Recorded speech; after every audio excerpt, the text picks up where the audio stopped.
आज अपन बात करेंगे थर्मोडायनेमिक्स के रिमेनिंग पोर्शन के बारे में। पिछले टाइम अपन ने देखा था कि थर्मोडायनेमिक्स का मीनिंग क्या होता है। हमने देखा कि adiabatic, conducting, non conducting, diathermic walls कैसी होती है। हमने देखा जीरोथ लॉ ऑफ थर्मोडायनेमिक्स के बारे में और हमने देखा फर्स्ट लॉ ऑफ थर्मोडायनेमिक्स के बारे में। उसके बाद में मैंने थर्मोडायनेमिक प्रोसेस स्टार्ट करवाए थे। थर्मोडायनेमिक प्रोसेस के अंदर अपन ने आइसोबारिक प्रोसेस ऑलरेडी स्टडी कर लिया। आइसोबारिक प्रोसेस क्या होता है। आइसोबारिक प्रोसेस के बाद में अपन ने देखा कि आइसोकोरिक प्रोसेस क्या होता है। ये प्रोसेस भी अपन ने स्टडी कर लिया। उसके बाद में अब हमारे पास दो रिमेनिंग प्रोसेस और हैं। सबसे पहले अपन लेते हैं third process, that is adiabatic process. Adiabatic process. अब ये जो एडियाबैटिक प्रोसेस होता है वो क्या होता है, तो आइसोबारिक में हमने देखा कि एक ऐसा प्रोसेस जिसके थ्रू प्रेशर कांस्टेंट रहता है। अगर प्रेशर कांस्टेंट रहता है तो उसको आइसोबारिक बोलते हैं। उसके बाद में आइसोकोरिक के बारे में बोला कि एक ऐसा प्रोसेस जिसमें वॉल्यूम कांस्टेंट रहता है, उसको अपन ने आइसोकोरिक प्रोसेस नाम दिया। उसी तरीके से आज अपन बात करेंगे कि एडियाबैटिक प्रोसेस क्या होता है। तो लेट अस सपोज मान लेते हैं कि हमारे पास एक चैम्बर है, इस तरीके का एक चैम्बर बनाया मैंने, और ये चैम्बर की वॉल्स अपन ने ली और यहाँ पर मैंने पिस्टन लगाया और इस चैम्बर में यहाँ पर मान लो कि कोई भी गैस अपन ने फिल कर दी, मोनो एटॉमिक, डायटोमिक, वॉटेवर। अब हमने क्या किया कि मान लेते हैं कि जितनी भी वॉल्स है सारी एडियाबैटिक वॉल्स है, ये सारी एडियाबैटिक वॉल्स है और पिस्टन भी मान लो एडियाबैटिक है। और मान ले कि हमने क्या किया कि इसको सडनली इधर से कंप्रेस किया, सडनली इस साइड से मैंने इसको क्या किया, कंप्रेस किया। तो जब आप इसको सडनली कंप्रेस करते हैं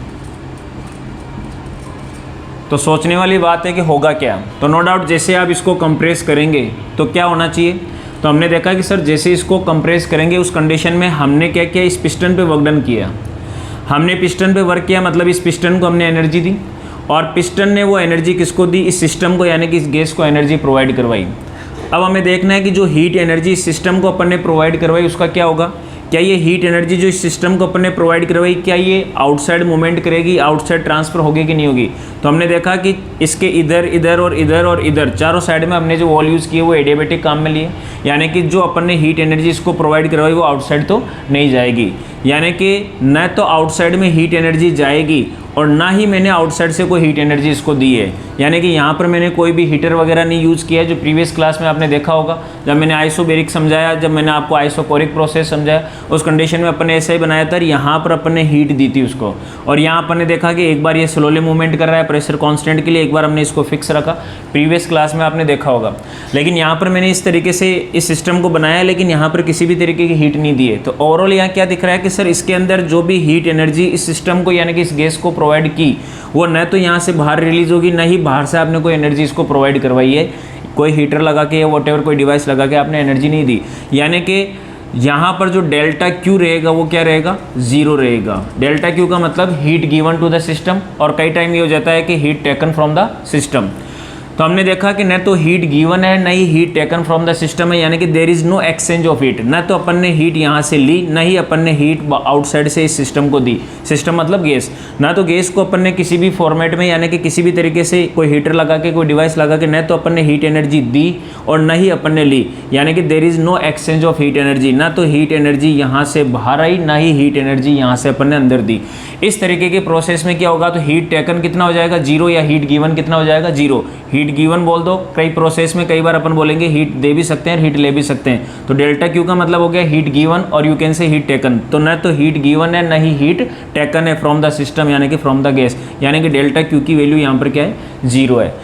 इस तरीके के प्रोसेस को अपन बोलते हैं एडियाबैटिक प्रोसेस, यानी कि एक ऐसा सिस्टम उसके अंदर क्या हो, there is no heat exchange, there is no exchange of heat, there is no exchange of heat, यानी कि डेल्टा क्यू क्या रहेगा, जीरो। यानी कि कोई भी हीट अपन ने एक्सचेंज नहीं की, न तो अपन ने हीट उसको प्रोवाइड करवाई है, न ही वहाँ से हीट अपन ने ली है, यानी कि गैस को न तो दी और नहीं गैस से एनर्जी, न ही हीट एनर्जी ली है, यानी कि इसका डेल्टा क्यू क्या रहेगा, जीरो। तो एक ऐसा प्रोसेस जिसमें डेल्टा क्यू जीरो, और डेल्टा क्यू का मीनिंग अपन को याद रखना है, इसका मतलब होता है हीट गिवन और या फिर हीट टेकन। तो न तो हीट गिवन है ना ही हीट टेकन है, तो डेल्टा क्यू क्या हो गया, जीरो। ये एडियाबैटिक प्रोसेस हो गए। कंप्लीट हो चुका है। इसके बाद में अपन बात करते हैं कि during the adiabatic process work done by the gas क्या होगा, क्योंकि हमने पता है कि जो फर्स्ट लॉ ऑफ थर्मोडायनेमिक्स अपन ने लगाया वो था delta Q is equal to delta U plus work done by the gas, ये अपन ने लगाया, जिसमें डेल्टा यू मुझे पता है कि चेंज इन इंटरनल एनर्जी है, that is F/2 NR delta T होता है, और स्पेशली अपन निकाल रहे थे work done by the gas. इन दोनों के work done by the gas अपन ने पहले ऑलरेडी डिस्कस कर चुके हैं। एडियाबेटिक के लिए अगर अपन बात करते हैं तो एडियाबेटिक प्रोसेस में work done by the gas क्या होगा, तो मुझे पता है डेल्टा क्यू तो क्या होता है 0, तो work done by the gas क्या हो जाएगा, that is work done by the gas is equal to, ये बन जाएगा माइनस ऑफ डेल्टा यू, और डेल्टा यू क्या है, इंक्रीज इन इंटरनल एनर्जी, और इंटरनल एनर्जी क्या होती है, that is kinetic, that is F/2 NRT, तो ये बन जाएगा हमारे पास F/2 NR डेल्टा टी, और डेल्टा टी को मैंने लिख दिया T2 माइनस T1, ये हमारे पास आएगा, माइनस का साइन हमारे पास है। अगर मैं इसको फर्दर सॉल्व करूँ तो माइनस इनसाइड भेजता हूँ तो हमारे पास क्या आ जाएगा, F/2 NR और डेल्टा टी हो जाएगा, that is T1 minus T2, ये हमारे पास हो जाएगा work done by the gas. इस work done by the gas को मैं और क्या लिख सकता हूँ, तो इसको मैं लिख सकता हूँ दैट इज F/2, और NRT को क्या लिख सकता हूँ, तो PV इक्वल टू NRT होता है, तो यहाँ पर क्या हो जाएगा, that is P1V1 minus P2V2, ये हमारे पास हो जाएगा। तो इसके दो फॉर्मेट हो गए work done by the gas, पहला फॉर्मेट ये होगा और दूसरा फॉर्मेट ये होगा, F/2 NR T1 minus T2 और NRT होता है PV, तो अपन ने लिख दिया P1V1 minus P2V2। I hope adiabatic process आपको समझ में आया होगा और आइडेंटिफाई करने का तरीका समझ में आया होगा कि कब अपन बोलेंगे कि ये वाला प्रोसेस एडियाबेटिक है। तो एडियाबेटिक प्रोसेस में आपको ये ध्यान रखना है कि डेल्टा क्यू 0 होना चाहिए, यानी कि हीट एक्सचेंज 0 होनी चाहिए, ना तो सिस्टम को यानी कि गैस को अपन को हीट एनर्जी प्रोवाइड करवानी है आउटसाइड से किसी भी तरीके से, और ना ही अपन को वहाँ से एनर्जी लेनी है, यानी कि न तो कोई हीटर लगाया, कोई डिवाइस लगाई ताकि एनर्जी दूँ, यानी कि न तो मैंने एनर्जी दी और ना ही यहाँ से एनर्जी अपने पास आई, यानी कि जो हीट गिवन और हीट टेकन है यानी कि एक्सचेंज ऑफ हीट है वो 0 हो जाएगा। इसके बाद में वर्क डन अपन ने निकाल दिया, F/2 NR डेल्टा टी था, T2 माइनस T1 की जगह अपन ने T1 माइनस T2 लिखा, और NRT को अपन ने PV लिखा। अब इसके बाद में अपन बात करते हैं, ये सारी चीज़ें अपन ने स्टडी की। थर्ड प्रोसेस था एडियाबेटिक, और लास्ट प्रोसेस अपन बात करते हैं, और उस प्रोसेस का नाम है आइसोथर्मल प्रोसेस। प्रोसेस रहेगा आइसोथर्मल प्रोसेस। आइसोथर्मल प्रोसेस क्या होता है, एक ऐसा प्रोसेस जिसके अंदर through out the process temperature constant रहता है। अगर टेम्परेचर कांस्टेंट रहता है तो उस प्रोसेस को अपन बोलते हैं आइसोथर्मल। मान लो कि ये सिस्टम है और इसका जो सिस्टम का यानी कि गैस का जो टेम्परेचर है वो अपन ने मेंटेन कर रखा है, कांस्टेंट कर रखा है किसी भी तरीके से, तो इस प्रोसेस को अपन ने क्या नाम दिया कि टेम्परेचर हमारा कांस्टेंट है, ये वाला प्रोसेस हो जाएगा आइसोथर्मल प्रोसेस। अगर मैं बात करता हूँ वर्क डन की, तो वर्क डन क्या हो जाएगा, तो मुझे पता है कि work done by the gas जो होगा इस सिस्टम में क्या होगा, तो मुझे पता है कि वर्क डन का जो जनरल फार्मूला होता है वो होता है दैट इज़ P यानी कि pressure of the gas multiply with delta V यानी कि dV। वर्क डन का जनरल जो फार्मूला होता है वो होता है PdV यानी कि pressure of the gas multiply with dV। अब यहाँ पर अगर अपन बात करें कि प्रेशर ऑफ द गैस क्या होता है, तो PV इक्वल टू NRT से अगर देखा जाए तो ये NRT बाई V बनेगा, तो इसको मैंने लिख दिया NRT डिवाइडेड बाई V, और ये हमारे पास बन जाएगा dV, और यहाँ मैंने लिमिट लगाई दैट इज़ V1 से V2, ये हमारे पास लिमिट हो जाएगी वॉल्यूम या फिर इनिशियल वॉल्यूम से फाइनल वॉल्यूम बोल सकते हैं।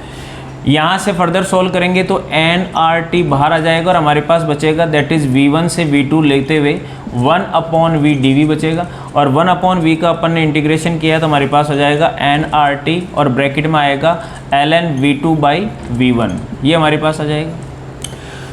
ये हमारे पास क्या आया, that is work done by the gas during the isothermal process, ये हमारे पास है। इसका और क्या फॉर्मेट बना सकते हैं, और अपन इसको लिख सकते हैं कि that is work done by the gas is equal to NRT, और अंदर हमारे पास आ जाएगा ln, और ये बन जाएगा P1 बाई P2। अभी P1 बाई P2 कहाँ से आया, क्योंकि हमें पता है कि टेम्परेचर कांस्टेंट रहता है। PV इक्वल टू NRT में देखा जाए टेम्परेचर कांस्टेंट है तो P और V इन्वर्सली प्रोपोर्शनल होंगे, यानी कि अगर यहाँ वॉल्यूम है तो यहाँ वॉल्यूम फाइनल है तो यहाँ इनिशियल आएगा, और यहाँ इनिशियल वॉल्यूम है तो यहाँ फाइनल आएगा। तो इस तरीके से अपन इसको सॉल्व कर सकते हैं। तो आइसोथर्मल प्रोसेस भी अपन ने स्टडी किया। ये जनरल जो बेसिक प्रोसेस होते हैं 4 प्रोसेस थे, आइसोबारिक, आइसोकोरिक, एडियाबेटिक और आइसोथर्मल, चारों प्रोसेस अपन ने कवर किए और चारों प्रोसेस के अंदर अपन ने देखा है कि वर्क डन क्या होगा। यहाँ के वर्क डन पिछली क्लास में अपन ने देखा था, यहाँ वर्क डन हो जाएगा, प्रेशर आउटसाइड आ जाएगा और ब्रैकेट में आएगा V2 - V1। और आइसोकोरिक में अपन ने देखा वर्क डन 0 होता है। ये सारी चीज़ें हो चुकी है। इसके बाद में अपन थोड़ा सा आगे बढ़ते हैं। एडियाबेटिक प्रोसेस को मैं थोड़ा सा और डिटेल में लेके चलाएंगे अपन इसको कि और क्या क्या इसमें अपन देख सकते हैं, कौन कौन सी चीज़ें एडियाबेटिक प्रोसेस की इंपॉर्टेंट है। तो इस प्रोसेस को एक बार मैं यहाँ से इरेज कर रहा हूँ और फिर से देखेंगे कि एडियाबेटिक में और कौन सी काम की चीज़ रह गई। एक और चीज़ बताता हूँ कि एडियाबेटिक प्रोसेस में रिलेशन फाइंड आउट करेंगे अपन। क्या फाइंड आउट करेंगे? रिलेशन इन द सेंस अपन देखेंगे कि P का V के साथ, V का T के साथ या P का T के साथ कैसा रिलेशन है। तो हमने देखा कि सर ये जो प्रोसेस होता है एडियाबेटिक प्रोसेस, इसमें क्या होता है, इसमें डेल्टा Q 0 रहता है, हीट एक्सचेंज नहीं हो पाते। जो सिस्टम के पास हीट है वो उतनी रहेगी, यानी कि सिस्टम यानी कि जो गैस है उसकी जो हीट है, न तो मैं उसको ले रहा हूँ न ही मैं उसको दे रहा हूँ डायरेक्टली, न तो मैंने उसको हीट दी है न ही डायरेक्टली उससे मैंने कोई हीट ली है। ये होता है। इसका मतलब इसमें ये तो कांस्टेंट ये डेल्टा Q तो 0 रहेगा।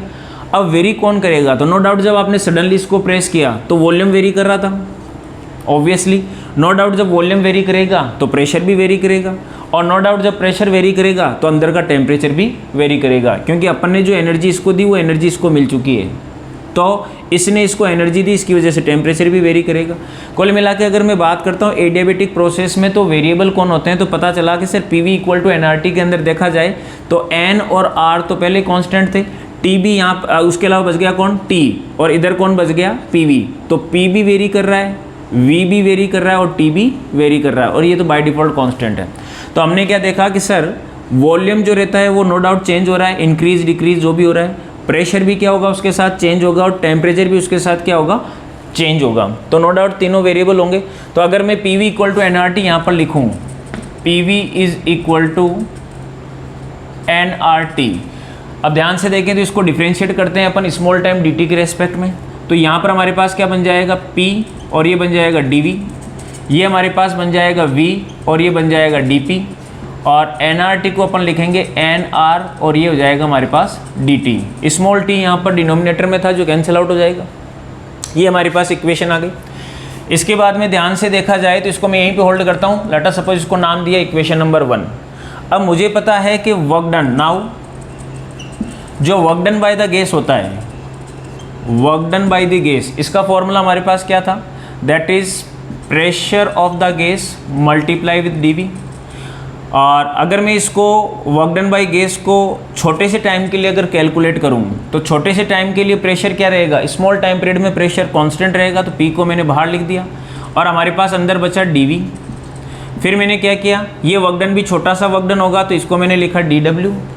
फिर ध्यान से देखें तो ये जो हमारे पास dW रहेगा उसको मैंने क्या लिखा, तो P मेरे पास बाहर आ गया, और यहाँ पर मैंने dV को क्या किया? इंटीग्रेट किया। यहाँ हमारे पास V आ गया और V की लिमिट लगाई, V2 - V1 बना, और V2 - V1 की वैल्यू भी बहुत स्मॉल होगी, यानी कहने का मतलब हमारे पास क्या आएगा? अगेन फिर से आ गया PdV। ये हमारे पास आ गया छोटा सा वर्क डन dW, ये हमारे पास आया। अब ध्यान से देखें तो मैं ये जो dW था हमारे पास दैट इज़ PdV, इसको मैं और क्या लिख सकता हूँ? तो मुझे इसको फॉर्मेट बनाना है ये वाला nR ΔT वाला। तो dW जो हमारे पास होता है वो किसके बराबर होता है? तो ये प्रोसेस कौन सा चल रहा है हमारे पास? एडियाबेटिक। एडियाबेटिक प्रोसेस में डेल्टा Q क्या होता है? 0। तो हमारे पास जो वर्क डन होता है वो कितना होता है? -ΔU। तो इस वर्क डन की जगह मैं क्या लिख सकता हूँ? वर्क डन की जगह लिख सकता हूँ मैं -ΔU। तो यहाँ पर मैंने लिख दिया this is equal to -du, ये मैंने लिख दिया।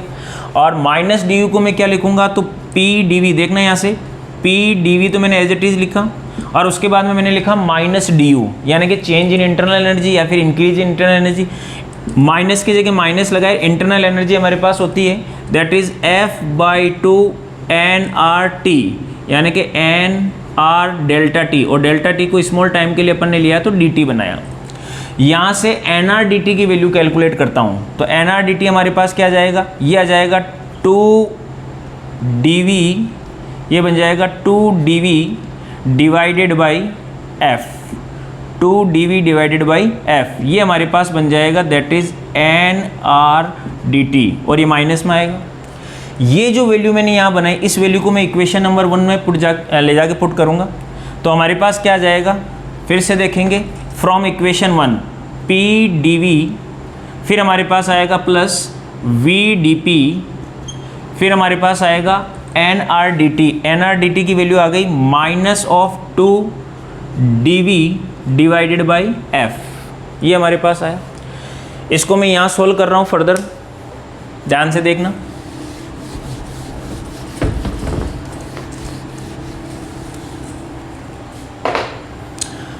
वहाँ से फिर से देखेंगे तो ये जो क्वांटिटी इसको मैं इधर लेके आ रहा हूँ dv की साइड में, तो हमारे पास क्या था, अच्छा एक और चीज़ यहाँ रह गई, वो था हमारे पास p, ये रह गया 2 और ये था p dv, ये था p dv सॉरी, तो ये हमारे पास आ गया 2p dv और f डिवाइड में, ठीक है 2p dv, ये हमारे पास आ गया। अच्छा उस क्वांटिटी को मैं p dv वाले को इधर लेके आ रहा हूँ, तो मेरे पास क्या बन जाएगा, पहले से हमारे पास p dv था और वो क्वांटिटी इधर आ गई हमारे पास प्लस बन के, ये हो जाएगा 2 और p dv divided by f, ये क्वांटिटी इधर आ गई और इस क्वांटिटी को मैं उधर लेके जा रहा हूँ तो minus of V D P बन जाएगा।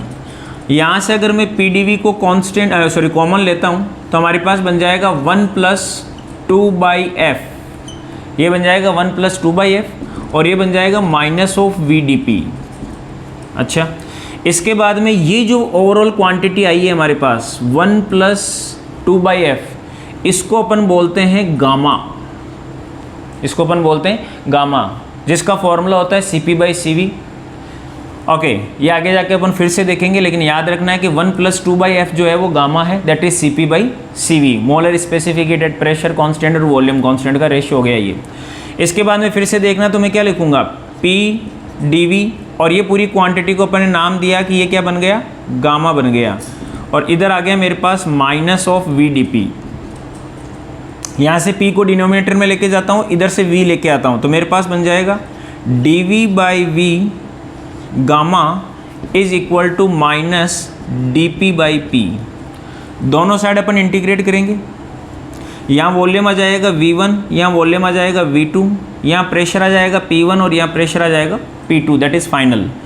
अगर मैं इसको इंटीग्रेट करता हूँ तो ये मेरे पास बन जाएगा ln और ये बन जाएगा that is V2 by V1, तो इसको मैंने लिख दिया ln V2 बाई V1 और ये जो पावर आएगी ये गामा यहाँ ऊपर चला जाएगा और इधर हमारे पास आ जाएगा ln और ये हमारे पास आ जाएगा P2 बाई P1 और यहाँ पावर थी माइनस। अगर मैं इस माइनस को सॉल्व करूँ, माइनस को अंदर भेजूँ तो रिवर्स हो जाएगा, तो यहाँ पर क्या हो जाएगा, ये हमारे पास आ जाएगा दैट इज़ P1 और ये हमारे पास आ जाएगा दैट इज़ P2 और ये माइनस रिमूव हो जाएगा। ln से मैंने ln कैंसिल आउट कर दिया एंटी लॉग लेके, तो हमारे पास यहाँ पर क्या बचेगा, V2 की power gamma divided by V1 की पावर गामा, P2 को मैं इधर लेके आ जाता हूँ और इधर हमारे पास बन जाएगा P1 और ये V1 की पावर गामा मैं उधर लेके जा रहा हूँ, तो ये हमारे पास बन जाएगा V1 की पावर गामा। ध्यान से देंगे तो ये क्या हो गया, P2 V2 की power gamma is P1 V1 की पावर गामा, यानी कि हम क्या कह सकते हैं कि PV की power gamma is equal to constant. ये रिलेशन अपन ने एस्टेब्लिश किया। ये कंप्लीट डेरिवेशन मैंने बनाई वो इस रिलेशन के लिए थी कि पी वी की पावर जो गामा रहती है वो क्या रहती है, कांस्टेंट रहती है। जिस तरीके से ये पी और वी का रिलेशन बनाया वैसे अपन वी और टी का बना सकते हैं। तो अगर वी और टी का रिलेशन बनाएंगे तो मैं डायरेक्ट फॉर्मूला लिख के दे रहा हूँ आपको, वी और टी के बीच में जो रिलेशन रहेगा वो रहेगा टी वी की पावर गामा -1 इज कांस्टेंट। ये अपन को सीधा काम में लेना है। उसी तरीके से अगर मैं पी और टी की बात करूँ तो इसका रिलेशन रहेगा पी की पावर 1 माइनस गामा और टी की power gamma is equal to constant. ये हमारे पास रिलेशन रहेंगे। तो हमने क्या देखा, पी वी की पावर गामा कांस्टेंट रहता है, टी वी की पावर गामा -1 और यहाँ हो जाएगा पी की पावर 1 माइनस गामा और गामा दैट इज़ कांस्टेंट। ये कुछ रिलेशंस थे हमारे पास। इस तरीके से 1 बाय 1 करके अपन ने थर्मोडायनेमिक्स की कुछ चीज़ें स्टडी की। जीरोथ लॉ, फर्स्ट लॉ क्या होता है, फर्स्ट लॉ का स्टेटमेंट क्या होता है, उसके बाद में प्रोसेस क्या होते हैं, आइसोकोरिक, आइसोबेरिक, बारिक और एडियाबेटिक अपन ने देखा, आइसोथर्मल देखा, उनके वर्क डन अपन ने देखे, रिलेशंस अपन ने एस्टेब्लिश किए। अगर देखा जाए तो अपन इसको टेबुलेट कर सकते हैं कि पूरा का पूरा जो अपन ने आज तक का पढ़ा है उसको कैसे टेबुलेट करेंगे अपन। ध्यान से फोकस करते हैं इस पर।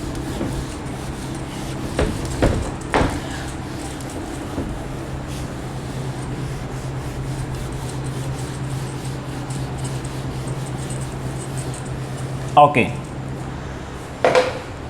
अगर मैंने अभी तक जो भी पढ़ाया है उसको अगर समराइज करूं मैं, तो मैं क्या लिख सकता हूं? सबसे पहले मैंने लिखा इधर प्रोसेस, कि कौन कौन से प्रोसेस अपन ने स्टडी किए। इसके बाद में प्रोसेस के बाद में अपन बात करते हैं रिलेशन की, कि किस प्रोसेस के लिए कैसा रिलेशन आपने देखा। रिलेशन के बाद में अगर मैं बात करता हूं तो अपन देखेंगे work done by the gas, कि work done by the gas क्या बनेगा, और भी अपन फर्दर इसके बाद में स्टडी करेंगे। जैसे मान लो कि चेंज इन इंटरनल एनर्जी अपन ने देख लिया, डेल्टा यू, ये सारी चीज़ें अपन स्टडी करेंगे वन बाय वन करके। सबसे पहले अपन बात करते हैं प्रोसेस। सर सबसे पहला प्रोसेस अपन ने जो स्टडी किया वो था आइसोबारिक प्रोसेस। आइसोबारिक प्रोसेस के अंदर रिलेशन क्या होता है? तो आइसोबारिक प्रोसेस में प्रेशर कांस्टेंट होता है। अगर प्रेशर कांस्टेंट होता है उस कंडीशन में क्या हो जाएगा, दैट इज V और T जो रहेगा वो डायरेक्टली प्रोपोर्शनल रहेंगे, यानी कि मैं बोल सकता हूं कि V/T is equal to constant. उसके बाद में मैं बात करता हूं, वन बाय वन टेबलेट करते हैं। उसके बाद में मैं बात करता हूं आइसोबारिक के बाद में आइसोकोरिक की बात। आइसोकोरिक में वॉल्यूम कांस्टेंट रहता है। अगर वॉल्यूम कांस्टेंट रहेगा तो मैं बोल सकता हूं P और T डायरेक्टली प्रोपोर्शनल है, यानी कि हम कह सकते हैं कि P/T is constant, the ratio of P/T is equal to constant. उसके बाद में आइसोबारिक हो गया, आइसोकोरिक हो गए। उसके बाद में अपन बात करते हैं एडियाबेटिक की प्रोसेस की। अगर मैं एडियाबेटिक प्रोसेस की बात करता हूँ तो एडियाबेटिक में डेल्टा क्यू जीरो होता है, और अभी अपन ने देखा कि इसका जो रिलेशन होता है वो होता है PV की power gamma is equal to constant. और भी प्रोसेस देखे लेकिन मैं PV की टर्म में बता रहा हूँ। उसके बाद में अगर बात करते हैं last one, that is isothermal process. Isothermal process की अगर मैं बात करता हूं तो टेम्परेचर कांस्टेंट रहता है। टेम्परेचर कांस्टेंट रहता है, इसका मतलब क्या हो गया कि PV जो रहता है वो कांस्टेंट रहता है, तो PV is equal to constant. ये अपन ने चीज़ें देखी। अब अपन बात करते हैं वर्क डन बाय गैस। तो आइसोबारिक में वर्क डन बाय गैस क्या होता है? तो आइसोबारिक में वर्क डन बाय गैस होता है, that is work done by gas is equal to P pressure of the gas, और ब्रैकेट में आता है V2 माइनस V1। इसको मैं और क्या लिख सकता हूँ? PV इज nRT होती है, तो ये हो जाएगा nRT2 माइनस T1, ये हमारे पास आएगा। उसके बाद में मैं बात करता हूँ आइसोबारिक के बाद में आइसोकोरिक। तो इसमें वर्क डन बाय गैस कितना होता है? तो वर्क डन बाय गैस इसमें 0 होता है। उसके बाद में एडियाबेटिक प्रोसेस में बात करते हैं तो वर्क डन कितना होता है? तो एडियाबेटिक गैस में वर्क डन जो होता है वो होता है F/2 nRT1 माइनस T2, और इसको और क्या लिख सकते हैं अपन? F/2 और nRT को अपन ने लिख दिया PV, तो P1 V1 minus P2 V2। उसके बाद में मैं बात करता हूँ आइसोथर्मल प्रोसेस की। आइसोथर्मल प्रोसेस में टेम्परेचर कांस्टेंट होता है, तो वर्क डन क्या होता है? ये होता है हमारे पास F/2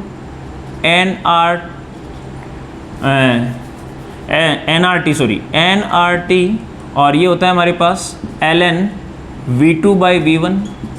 और इसको क्या लिख सकते हैं अपन? और लिख सकते हैं इसको nRT, और हमारे पास आ जाएगा ln P1/P2, जो भी रिसेंटली अपन ने स्टडी की है। ये अपन ने वर्क डन बाय गैस निकाल लिया। इसके साथ साथ अपन और क्या निकाल सकते हैं? चेंज इन इंटरनल एनर्जी, यानी कि इंक्रीज इन इंटरनल एनर्जी भी अपन कैलकुलेट कर सकते हैं। इंक्रीज इन इंटरनल एनर्जी क्या होगी? अगर मैं बात करता हूँ आइसोबारिक के लिए इंक्रीज इन इंटरनल एनर्जी क्या होगी, तो ये हो जाएगा F/2 nR delta T, that is T2 minus T1। उसके बाद में अगर मैं बात करता हूँ कि इसको मैं और क्या लिख सकता हूँ, तो इसको मैं लिख सकता हूँ F/2 और nRT को अपन ने क्या लिख दिया? PV, दैट इज PV, और P कांस्टेंट रह जाएगा आइसोबारिक में, तो ये हो जाएगा P V2 minus V1। nRT को PV लिखा और P कांस्टेंट था। उसके बाद में यहाँ पर आते हैं आइसोकोरिक में, तो इसमें भी इंक्रीज इन इंटरनल एनर्जी क्या होगी? तो वही इंक्रीज इन इंटरनल एनर्जी का मतलब वही काइनेटिक एनर्जी में इंक्रीज हो गया। काइनेटिक एनर्जी वही F/2 nRT, तो फिर से क्या हो जाएगा? F/2 nRT, और T हो जाएगा delta T, that is T2 minus T1। फिर से इसको मैं क्या लिख सकता हूँ? F/2 और nRT को अपन क्या लिख सकते हैं? PV, तो फिर से अपन ने लिखा PV, लेकिन इस बार V कांस्टेंट है तो अंदर आ जाएगा P2 minus P1। Similarly adiabatic process के लिए क्या हो जाएगा? वही F/2 nR delta T, that is T2 minus T1। Similarly isothermal के लिए क्या हो जाएगा? तो इसके लिए चेंज इन इंटरनल एनर्जी कितनी होती है? 0, क्योंकि टेम्परेचर कांस्टेंट रहता है। और इसको अगर टेबुलेट करें तो अपन डेल्टा U अपन को मिल गया, तो अपन डेल्टा Q भी निकाल सकते हैं, because delta Q is delta U plus work done by the gas. अगर मैं इन दोनों को जोड़ता जाऊँ तो हमारे पास जो वैल्यू आती है वो डेल्टा Q की आएगी। ये पूरा का जो पूरा प्रोसेस है वो अपन ने समराइज किया कि कितने प्रोसेस, क्या वर्क डन, क्या चेंज इंटरनल एनर्जी, क्या वर्क डन और क्या डेल्टा क्यू। ठीक है, ऑलमोस्ट ये सारी चीज़ें मैंने स्टडी करवा दी। इसके बाद में हम बात करते हैं कि ये जितने भी वर्क डन अपन ने कैलकुलेट किए, चाहे वो वर्क डन आइसोबारिक का हो, चाहे वो वर्क डन आइसोकोरिक का हो, चाहे एडियाबेटिक हो, चाहे आइसोथर्मल हो, ये वर्क डन अपन पीवी ग्राफ से भी निकाल सकते हैं। लेट अस सपोज मैंने यहाँ पर एक कर्व बनाया, देखना जरा ध्यान से। अगर मैं यहाँ पर एक कर्व बनाता हूँ, पीवी कर्व, वाई कोऑर्डिनेट पे मैंने प्रेशर लिया और यहाँ एक्स पे अपन ने वॉल्यूम लिया, और मान लेते हैं कि कोई भी एक कर्व बनाया अपन ने, मान लेते हैं कि ये कर्व बनाया मैंने। तो अगर इस कर्व के अंडर जो एरिया आ रहा है, यानी कि ये वाला जो एरिया आ रहा है यहाँ से लेके यहाँ तक, एरिया अंडर पीवी कर्व, वो कितना होगा? तो यहाँ पर वॉल्यूम कितना था? V1, यहाँ वॉल्यूम कितना था? मान लो V2, यहाँ प्रेशर कितना था? P। तो इसका एरिया क्या होगा? That is this multiply this, तो ये कितना है? P। तो यहाँ लिखता हूँ मैं एरिया अंडर पीवी ग्राफ या पीवी कर्व। अगर मैं इसको लिखता हूँ तो ये मेरे पास कितना आएगा? तो एरिया कितना आ जाएगा? लेंथ इंटू विड्थ, तो ये हमारे पास हो गया P, और ये हमारे पास हो जाएगा V2 minus V1, that is delta V यानी कि dV। तो ध्यान से देखें तो ये क्या हो गया? P dV, P of the pressure that is of the gas, और ये हो जाएगा V2 माइनस V1। ये चीज़ क्या है? That is work done. ये हमारे पास है, ये चीज़ क्या है? Work done by the gas. यानी कि जो एरिया अंडर पीवी ग्राफ होता है वो हमें क्या देता है? वो हमें देता है sir work done by the gas. यानी कहने का मतलब कई बार अगर अपन को वर्क डन निकालना है, न्यूमेरिकली अगर अपन नहीं निकालना चाहते हैं और अपन को ग्राफ बनाना आ रहा है, तो अपन ग्राफ से भी इसको कैलकुलेट कर सकते हैं। ये सारी समरी थी। एक आधा एग्जाम्पल अपन यहाँ पर इसके भी यहाँ पर डिस्कस करेंगे और उसके बाद में फर्दर प्रोसीड करेंगे। अच्छा, लेट अस सपोज ये वाला जो ग्राफ था ये था किसका? ये यहाँ पर प्रेशर कांस्टेंट है, और प्रेशर कांस्टेंट है इसका मतलब आइसोबारिक प्रोसेस है। और आइसोबारिक में वर्क डन क्या होता है? आइसोबारिक में वर्क डन होता है pressure of the gas V2 minus V1। तो वही चीज़ यहाँ पर आई, देखो pressure of the gas V2 minus V1, यानी कि ग्राफ से भी कैलकुलेट कर सकते हैं। मान लेते हैं कि अगर मैं दूसरा ग्राफ बनाऊँ यहाँ पे, let us suppose PV curve ऐसा है, let us suppose PV curve कुछ ऐसा है।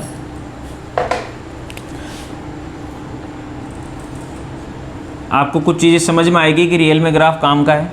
और मान लो ये ऐसा है, तो इसके अंदर देखें आप, तो यहाँ पर एरिया कितना आया? एरिया इज इक्वल टू 0, और एरिया क्या बताता है हमें? Work done of the gas.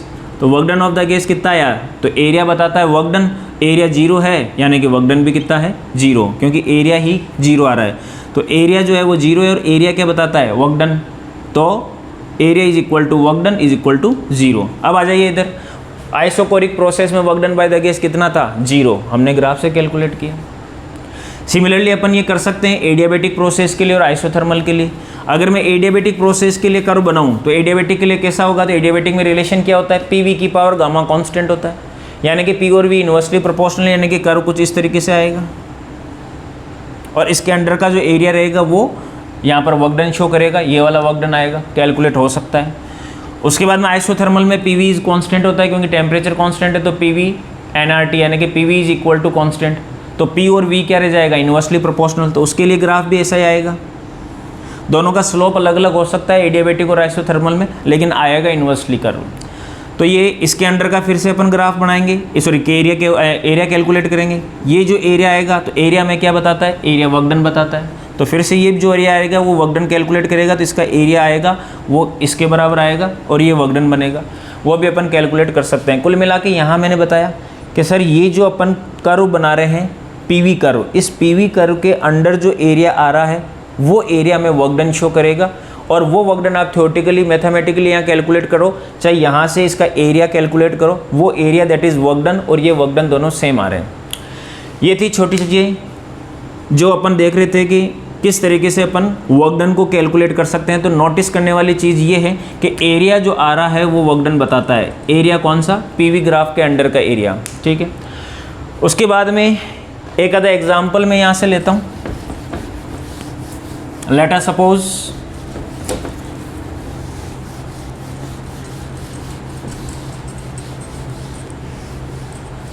मान लो कि आपको कुछ चीज़ें दे रखी है,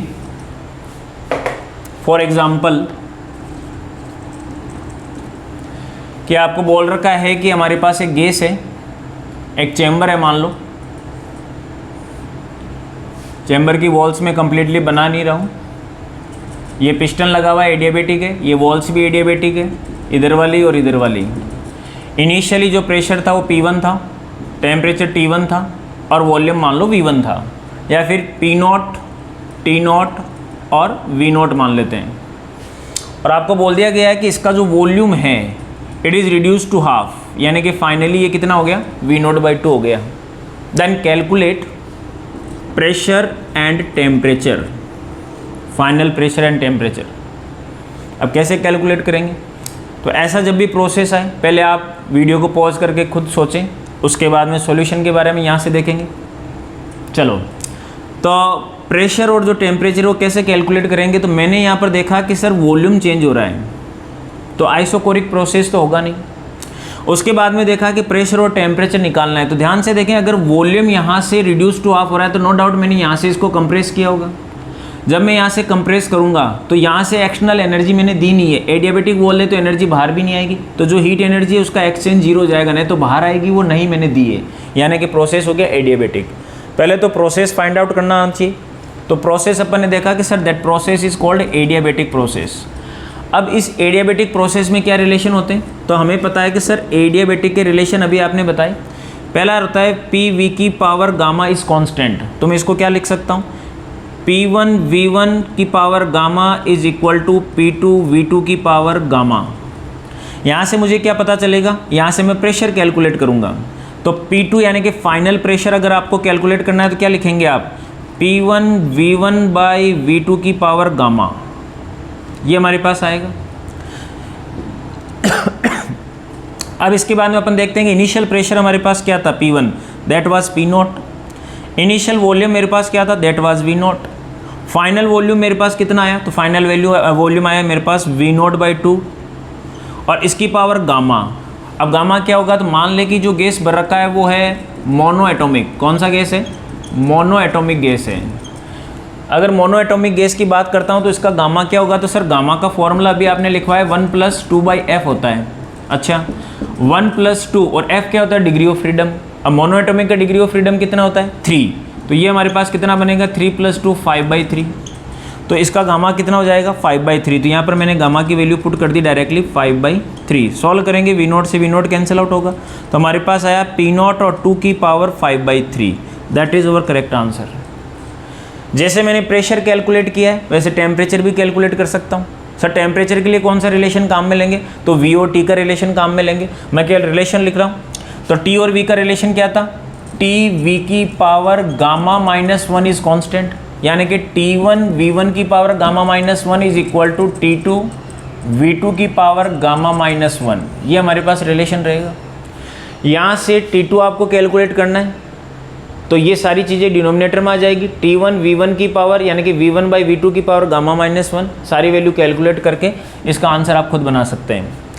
तो इस पैटर्न का न्यूमेरिकल रहेगा। इससे आपको थोड़ा सा आइडिया हुआ होगा कि किस तरीके के एग्जाम में न्यूमेरिकल पूछे जाते हैं और उनको प्रोसीड कैसे करते हैं। सबसे पहले अपन को प्रोसेस फॉलो करना है कि कौन सा प्रोसेस हो रहा है, उसके बाद में उसका रिलेशन अपन फॉलो करेंगे। मान लो ये आइसोथर्मल होता, तो आइसोथर्मल में प्रोसेस हमारे पास क्या होता है कि टेम्परेचर कॉन्स्टेंट होता है, तो अपन लिखते हैं PV is equal to constant, क्योंकि PV इक्वल टू nRT होता है, टेम्परेचर कॉन्स्टेंट, तो PV इक्वल टू कॉन्स्टेंट, यानी कि P1 V1 is equal to P2 V2, यानी कि यहाँ पर ये गामा नहीं आता। ओके, आई होप समझ में आया होगा। एक एग्जाम्पल मैं और लेता हूँ जिससे आपको ग्राफ की इंपॉर्टेंस समझ में आएगी कि ग्राफ हमारे लिए कितने काम का है। देखना ज़रा, ये था एडियाबेटिक प्रोसेस। इसके बाद में मान लेते हैं कि हमारे पास एक गैस है दैट इज़ मोनो एटॉमिक। फिर से गैस मैंने ली मोनो एटॉमिक, और टेम्परेचर प्रेशर वो का वही, प्रेशर वो का वही P0, वॉल्यूम V0 और टेम्परेचर T0 इनिशियली, ये मान लेते हैं। अब मैंने बोल दिया कि इसका वॉल्यूम लेटर सपोज आपने डबल कर दिया या 3 टाइम्स कर दिया या 4 टाइम्स कर दिया, कुछ भी कर सकते हैं, कोई इशू नहीं है। मान लो 4 टाइम्स कर दिया, मैंने इसका वॉल्यूम कर दिया V0 से 4 V0।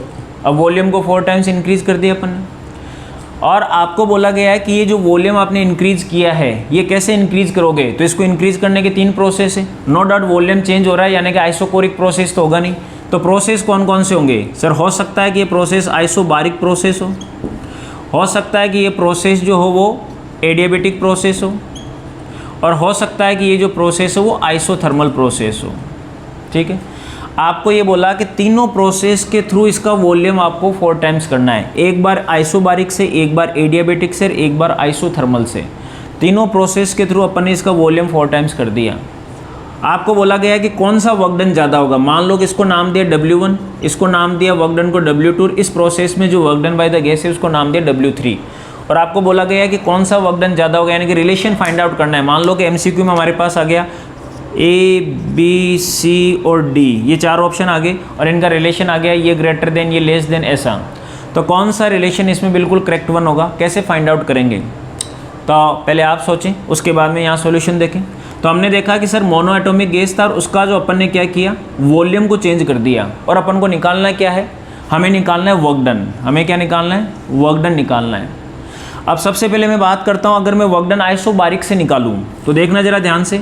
आइसोबारिक से अगर आप वर्क डन कैलकुलेट करते हैं तो फॉर्मूला हमारे पास आता है P pressure of the gas और अंदर हमारे पास ब्रैकेट में रहता है V2 माइनस V1।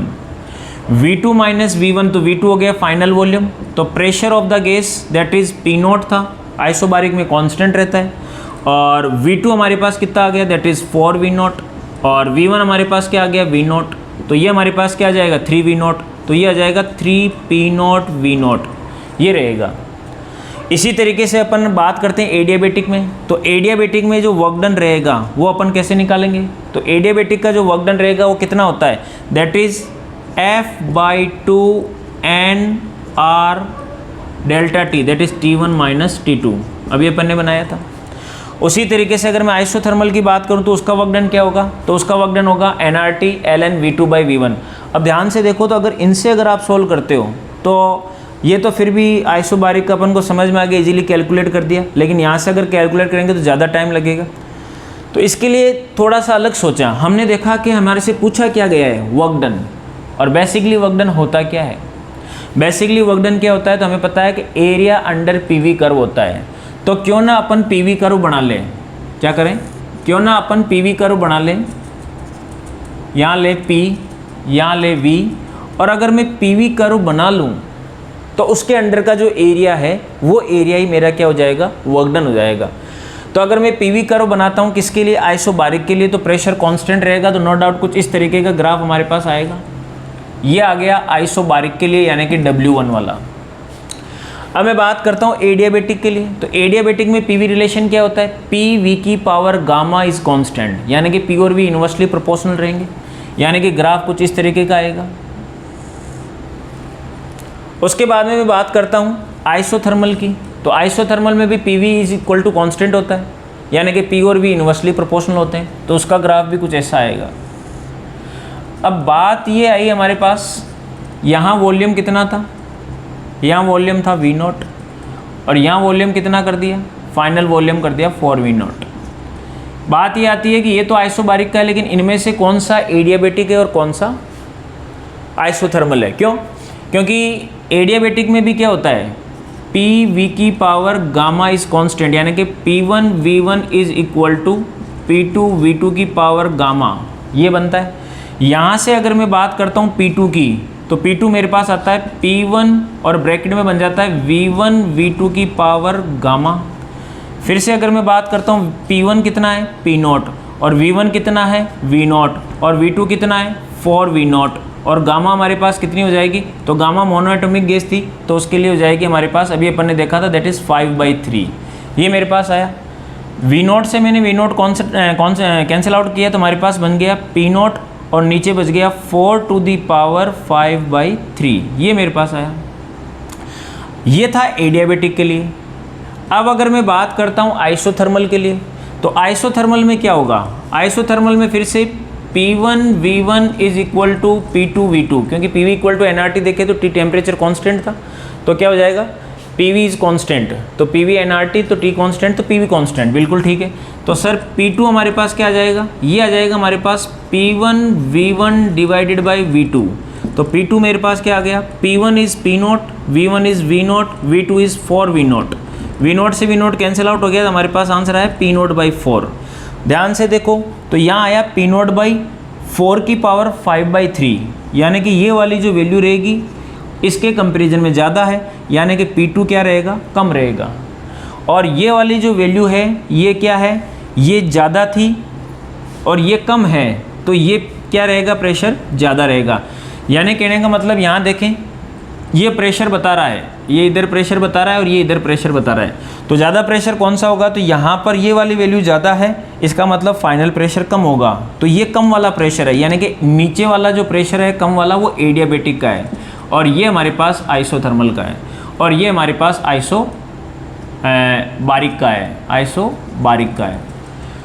तो तीन हमारे पास थे, आइसोबारिक, एडियाबेटिक और आइसोथर्मल। तो ग्राफ बनाना हमारे लिए इजी था, एक बार आपने प्रोसेस देखा, हो सकता है टाइम ज़्यादा लगाओ, लेकिन मुझे पता है कि इसका जो फाइनल प्रेशर आएगा वो कितना आएगा, ओरिजिनल प्रेशर डिवाइडेड बाई, और गामा नीचे साइड में आएगा, जो भी अपने पास 4 टाइम आ रहा है या 3 टाइम आ रहा है, गामा की पावर यहाँ आएगी। तो गामा जो हमेशा मोर देन 1 रहता है, अगर ये मोर देन 1 रहेगा तो ये वैल्यू ज़्यादा रहेगी, अगर ये वैल्यू ज़्यादा रहेगी तो ये प्रेशर कम रहेगा, यानी कि जो प्रेशर कम दिखा रहा है वो एडियाबेटिक है, यानी कि सबसे नीचे एडियाबेटिक, उसके बाद में आइसोथर्मल और उसके बाद में आइसोबारिक। अब ध्यान से देखें तो इसके अंडर का जो एरिया है वो सबसे कम है, इसके अंडर का एरिया ज़्यादा है और ये सबसे ज़्यादा है, तो सबसे ज़्यादा होगा W1। W1 का मतलब सबसे ज़्यादा होगा आइसोबारिक का, सबसे ज़्यादा होगा आइसोबारिक का। उसके बाद में कौन रहेगा, आइसोबारिक के बाद में सबसे कम रहेगा एडियाबेटिक, तो यहाँ हो जाएगा एडियाबेटिक सबसे कम, यहाँ आ जाएगा आइसोथर्मल और यहाँ आ जाएगा एडियाबेटिक, कुछ इस तरीके का एरो रहेगा। तो MCQ में जिसमें भी इस तरीके का दे रखा था वो करेक्ट ऑप्शन होगा, हो सकता है इसको W1, W2 और W3 दे दे। कुल मिला के एडियाबेटिक का वर्क डन सबसे कम हुआ और आइसोबारिक का वर्क डन सबसे ज़्यादा हुआ।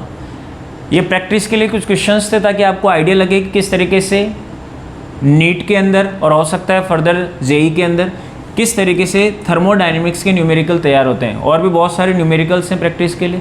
नेक्स्ट क्लास में कुछ न्यूमेरिकल्स अपन और स्टडी करेंगे और एक लेक्चर कंप्लीट होने के बाद में, यानी कि जो थर्ड लेक्चर आएगा थर्मोडायनेमिक्स का, उसमें अपन को देखने को मिलेगा कि कंप्लीटली मैंने थर्मोडायनेमिक्स 3 लेक्चर्स में कवर किया। Thank you.